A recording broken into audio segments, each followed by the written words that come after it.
Sasa hii ni shida kwa watu wa Nairobi, wanapanga vile watakuja nyumbani, mahali wataingia, vile wataanza. New life, my friend, ni ngumu sana. Umeshinda Nairobi 1 year 2 3 4. Sasa hii nataka kurudi kwenu. Umewacha kwenu kumesiha, msitu mpaka kwa mlango. Sasa hii ndio wakati wa kufikiria kwenu. Disemba imefika, my friend. Sasa ni wakati wa kufikiria kwenu. Sasa unaendaje? Je, umejenga kwenu? Wewe mjinga wewe mwenye ulilaniwa wewe. Unaishi Nairobi ni kama ni kwenu, umeacha kwenu kumesiha. Sasa vile Disemba imefika unataka kuanza kusumbua watu hapa. Narudi, sina nyumba, nitengenezeka hapo, sijui nifiekeka hapo kwa mlango fana. Niomere nyumba. Sasa utaingia wapi wewe mshenzi wewe mshamba wewe? Unatengeneza town ambayo si yako, tengeneza kwenu kwanza.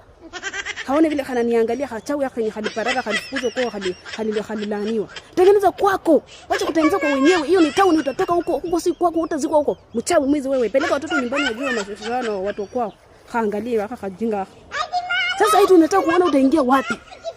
Halafu unakuja unataka kurudishwa kama sijui rudi wapi. Haone vile kananiangalia. Kama uko town na hujajenga kwenu ama hujatengeneza kwenu, wewe ni mjinga, mwizi, mshamba, mpumbavu, wa akili, mnafiki ambaye haufikiri hata hauna haja. Haone vile kananiangalia hachau yako.